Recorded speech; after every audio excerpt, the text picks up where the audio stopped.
Hello, thank you very much for watching. I'm Shakil 5858. I am Amit Budnam. I am thankful to all news resources. Following news have been reported by American and Canadian news channels. Now the headlines. Israelis keep pounding Gaza where the polio cases are coming up. Israeli operation in West Bank still continues.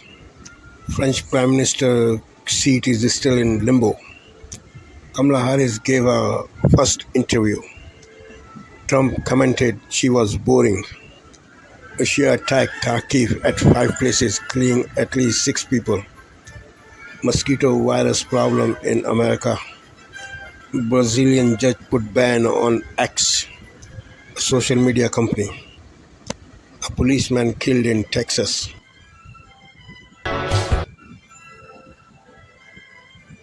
Tonight, the severe storms colliding with holiday travel just as millions of Americans are getting away for the Labor Day weekend. Severe weather unleashing tornadoes, heavy rain, and flooding. In the Northeast, a massive sinkhole swallowing up a truck. The major headaches, long lines at the airport, with air travel expected to break records, more than 5,000 flight delays nationwide. Plus, the NHL star and his brother killed while biking by a suspected drunk driver. The tragedy coming just hours before the brothers were going to attend their sister's wedding. Breaking tonight, the Dallas police officer fatally shot inside of his squad car, and what police just revealed, calling his death an execution. The new headlines from those two big political interviews, former President Donald Trump walking back comments he made to NBC News criticizing Florida's abortion ban after conservative backlash, and Kamala Harris defending her shifting positions on policy. The pause in fighting in Gaza to vaccinate children for polio. The baby who earlier this summer was just learning to crawl, now stricken with the first case of polio in Gaza in 25 years.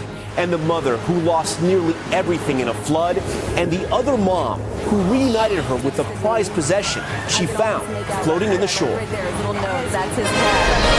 This is NBC Nightly News with Lester Holt. And good evening. I'm Tom Yamas, in for Lester.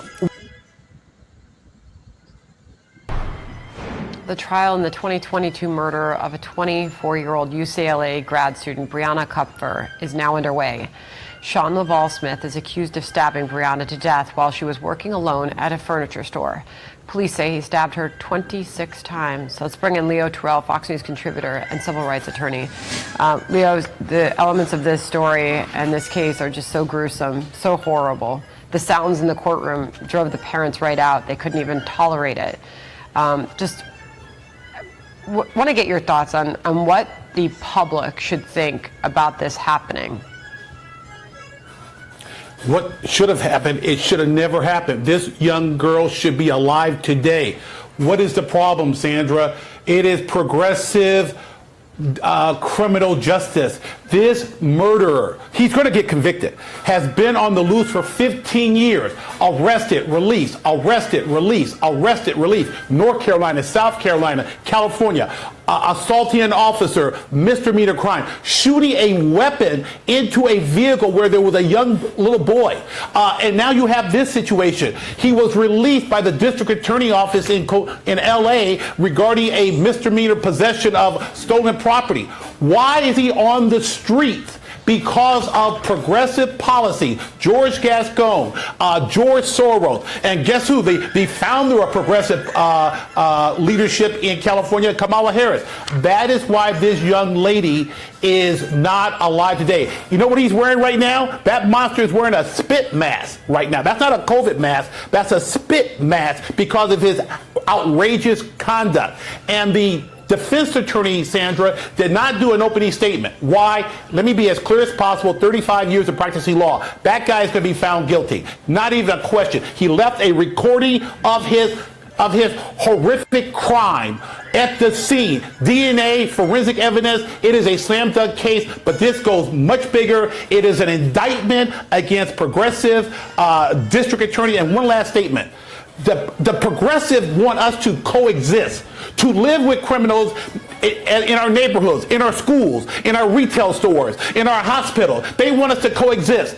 That doesn't make sense, Sandra. 6'2", 190. Vice President Harris yesterday did sit for that first TV interview as the Democratic nominee for president. Harris and her running mate, Governor Tim Walz of Minnesota, spoke with CNN while campaigning in Georgia. The vice president was asked about day one of her presidency and was pressed on criticism that she has shifted away from some of her more liberal policy positions. Day one, it's going to be about, one, implementing my plan for what I call an opportunity economy. I've already laid out a number of proposals in that regard, which include what we're going to do to bring down the cost of everyday goods, what we're going to do to invest in America's small businesses, what we're going to do to invest in families, for example, extending the child tax credit to $6,000 for families for the first year of their child's life, to help them buy a car seat, to help them buy baby clothes, a crib. There's the work that we're going to do that is about investing in the American family around affordable housing, a big issue in our country right now. So there are a number of things on day one. I think the most important and most significant aspect of my policy perspective and decisions is my values have not changed. You mentioned the Green New Deal. I have always believed, and I have worked on it, that the climate crisis is real, that it is an urgent matter to which we should apply metrics that include holding ourselves to deadlines around time. We did that with the Inflation Reduction Act. We have set goals for the United States of America and by extension the globe around when we should meet certain standards for reduction of greenhouse gas emissions, as an example. That value has not changed. My value around what we need to do to cure our border, that value has not changed. I spent 2 terms as the Attorney General of California prosecuting transnational criminal organizations, violations of American laws regarding the illegal passage of guns, drugs, and human beings across our border. My values have not changed. One, I am so proud to have served as Vice President to Joe Biden.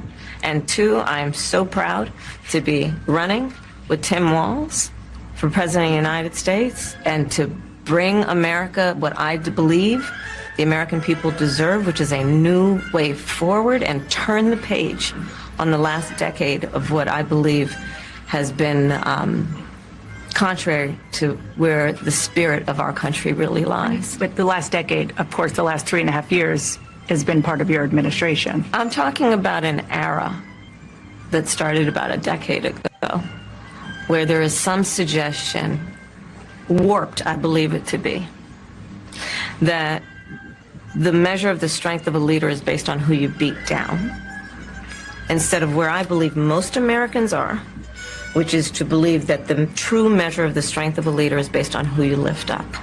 That's what's at stake as much as any other detail that we could discuss in this election. Breaking tonight, severe storms across the country as millions travel for the holiday. And now a new tropical threat in the Gulf. The tragic death of a hockey star killed along with his brother the night before their sister's wedding. And 2 new deaths in the Northeast from the West Nile virus. First, those severe storms on the move. More than 30 million people facing weather threats, damaging winds, torrential rains, and flash flooding heading are watching several churning in the Gulf. NHL All-Star Johnny Gaudreau, along with his brother Matthew, killed while riding bikes in New Jersey by a suspected drunk driver. The brothers set to be groomsmen today for their sister's wedding. The team calling it an unimaginable tragedy. What we're learning about the horrific collision. The race for the White House and the abortion battle heating up. Donald Trump saying a 6-week abortion ban is too short, but moments ago insisting he'll cast a vote that would keep the ban in Florida. Trump also promising to pay for IVF. His campaign scrambling to explain his shifting positions as Kamala Harris's team says voters aren't stupid. Terry Moran on the campaign trail. The mosquito-borne virus alert. 2 new deaths from West Nile virus in New Jersey. Cases reported in dozens of states and concern for the rare and deadly EEE virus, especially in the Northeast. The precautions you can take this holiday weekend. Overseas tonight, day 3 of Israel's sweeping raids in the West Bank. Israeli police say they killed Gaza, the IDF acknowledging they struck another aid convoy. Back here in the U.S., a Dallas police officer gunned down while Matthew. Doctors accused in the death of actor Matthew Perry appearing in court. What we've just learned. And the 6-year-old boy sharing the news he waited so long to hear, he was getting a new heart. The joyful reaction. It's America Strong. From ABC News World Headquarters in New York, this is World News Tonight. The Labor Day travel rush in full swing after a record-setting summer. Labor Day is one of the busiest. It's the unofficial end of summer travel and it caps off a really busy summer period. The tens of millions of Americans traveling in what could be the busiest Labor Day weekend ever. Plus, the good news for those hitting the road. When the gas prices are a lot cheaper, people want to get on the road and take the cars. It's cost efficient. Could thunderstorms and a heat wave upend your holiday weekend? Tonight, the information travelers need to know. The CBS Evening News starts now.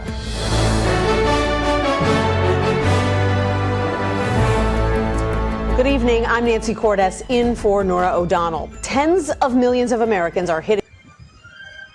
On the NewsHour tonight, Kamala Harris defends her policy shifts in her first interview as the Democratic nominee. Hour has been provided by the ongoing support of these individuals and institutions. I'm Stephanie Tsai with NewsHour West. Here are the latest headlines.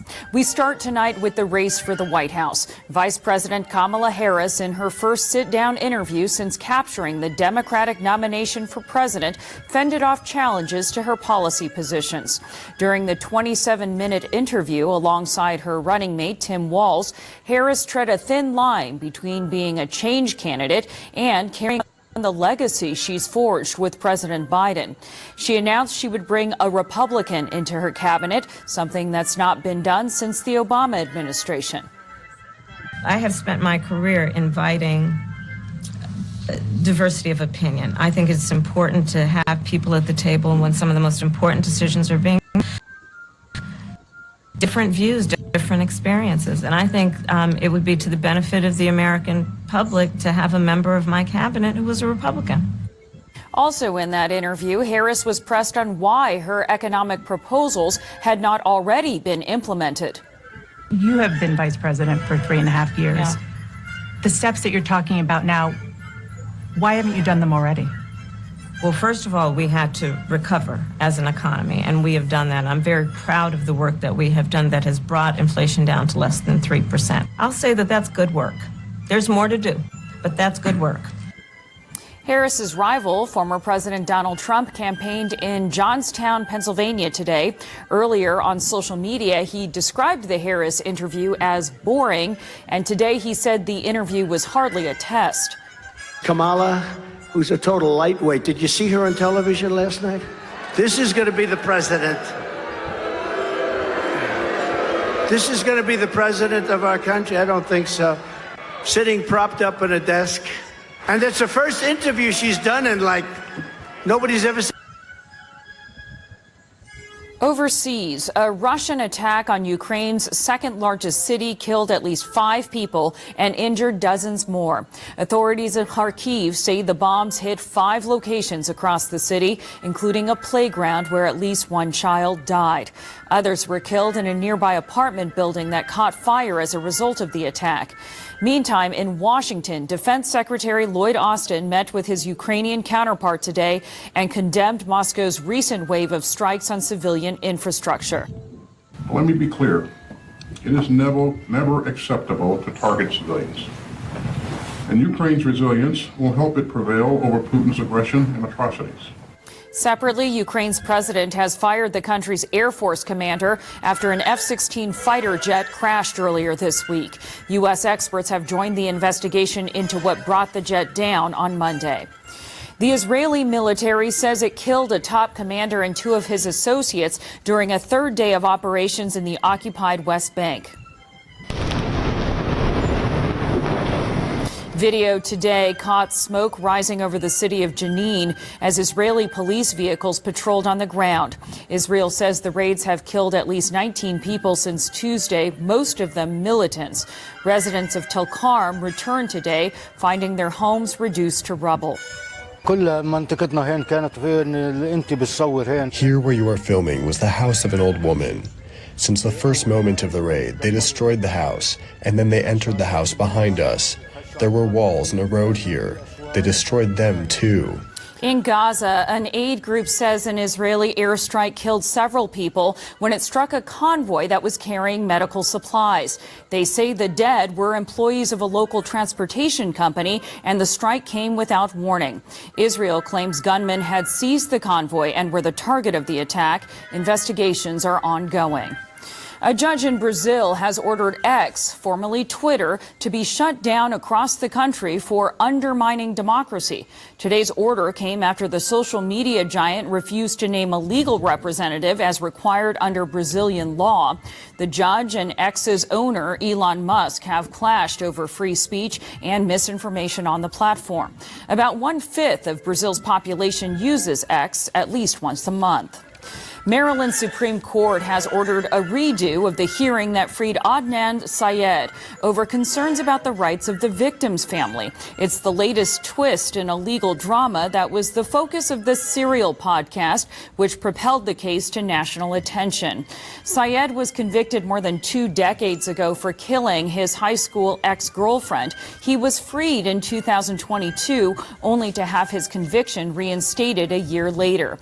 One of the dissenting judges in today's ruling wrote that the case is a procedural zombie that has been reanimated despite its expiration.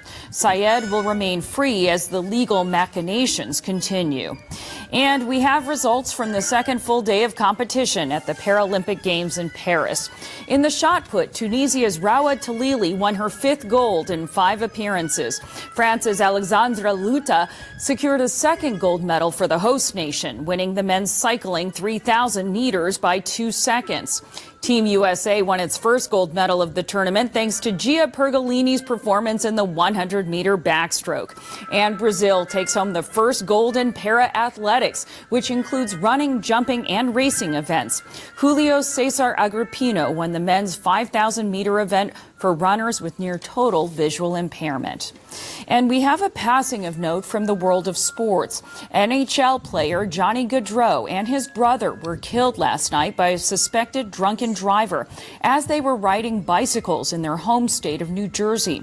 Known as Johnny Hockey, Gaudreau played 11 seasons in the NHL, most recently with the Columbus Blue Jackets. He was known for his speed on the ice, his positivity, and his love of the game.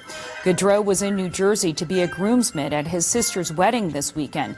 Johnny Gaudreau was 31 years old. His brother Matthew was 29. Still to come on the NewsHour, how a new report finds insurance companies may impede Americans' access to therapy. David Brooks and Kimberly Atkins Storr weigh in on the week's campaign headlines. And we hear from young Afghan musicians who were forced to flee their country after the Taliban takeover.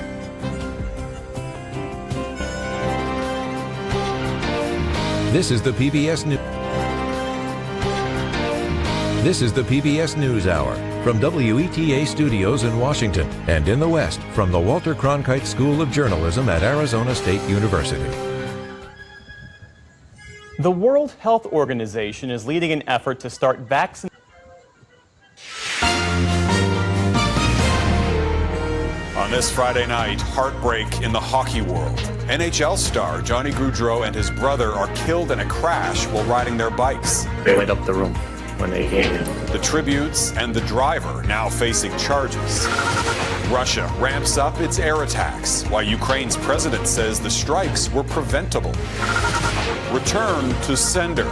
Canada Post struggles to survive. Significant change is urgently needed. What it means for the Crown Corporation and your mail. Plus, smashing stereotypes. I get comments being called a man and being called masculine. The rugby player turned Sports Illustrated swimsuit model. Global National. Reporting tonight, Jeff Semple. Good evening and thank you for joining us. We begin tonight with a tragedy that's gripped the world of hockey.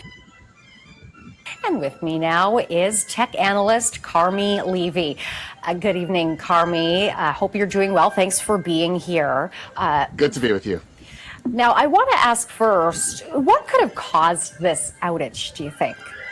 Well, I mean, the fact that the bank isn't sharing anything is a question that we probably should address at some point, because I would hope that they'd be a little more transparent. But, you know, in cases like this, it can often be a software update gone bad. It could be a piece of hardware in one of their data centers that failed. It could be a piece of the network that they rely on that had an outage, and then it cascaded to a much larger scale. So they're usually kind of, and in some cases, of course, it can also be a cyber attack, and that's the worst case scenario. We just don't know at this point, in much the same way that 5 weeks ago when this happened as well, all the company said was it was a technical issue. We never really did learn what the root cause was or what they did to bring service back. And that's a problem. If you are a customer of this bank and your financial dealings rely on proper operation of that technology, the least you would expect is for them to be a little bit more forthcoming about what's going on.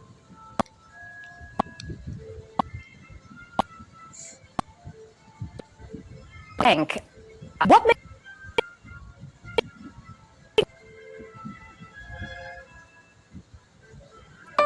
Tonight, the shocking sudden death of an NHL star. Surreal.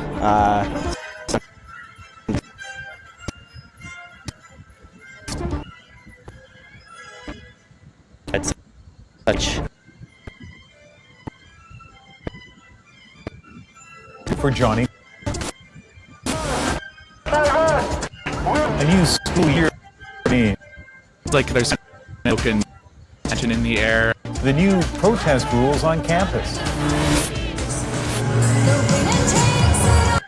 See, this online are asking Trump to quit using their music, but can't.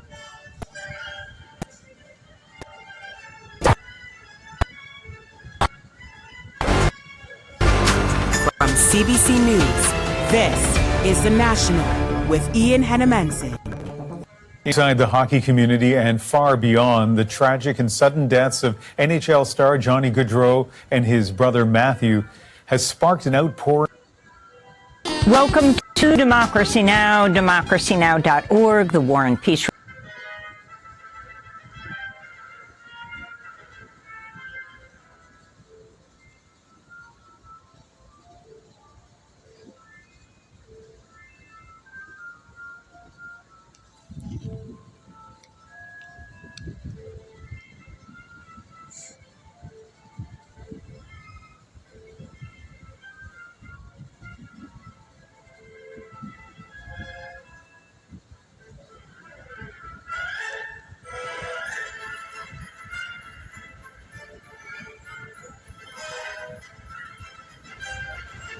Thank you for watching and privilege of your time.